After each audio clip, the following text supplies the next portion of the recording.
Tungod kay ting ulan na, lami ang muhigop og init nga sabaw. Busa tilawanta ang lami ang sinabaw nga manok nga ginabaligya sa usa ka gamay kan-anan sa Libby Road sa Bago Galiera, Davao City. Aniya ang report.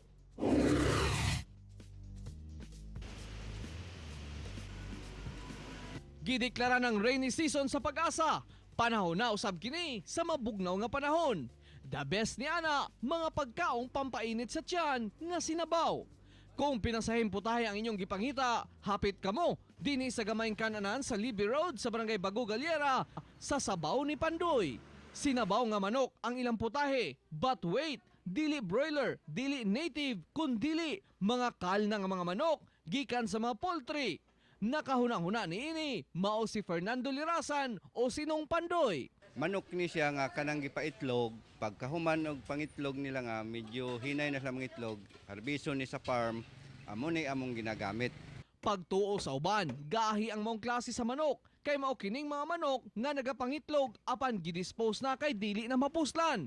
Pinaagi silang pagluto, itak ang lang kini og pabukalan sulod sa sobra 2 ka oras gamit ang kahoy. Kay barato man ang ilang komprada, barato usab ang baligya nila sa ilang mga suki. Sa kantidad nga 30 pesos, solve na ang kagutom o kung usa ka banay ang mukaon, sakto na ang imong 135 pesos para sa usa ka tibuok manok. Parehara man sila. Sa native, Oh, sa isa ka buong manok imong gipalit, daghan-daghan mo makakaon na? daghan mi. Mga pila.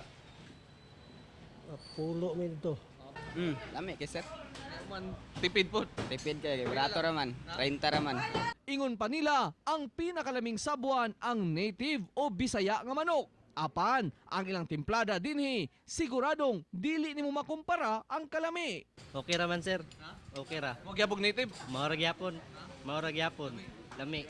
Kuan lang sir, lat-an nimo siya sa hinay-hinay nga paglata nga dili nimo pugson para ang iyang lasa mugawas gyud. Tungod kay barato, di po ka makauna-una nga Bisaya kay ang Bisaya mahal man. Muna nga makakuan jud mi nga ang kining amo ang sabaw o ikumpara nimo sa native, halos walay pinagkalayo. Busa karong ting-ulan na kapuso, tilawi ang pinasayang luto sa kal nga manok o higop sa sabaw ni Pandoy. Kauban si Melchor Awing sa kamera, ako si Real Soroche para sa One Mindanao.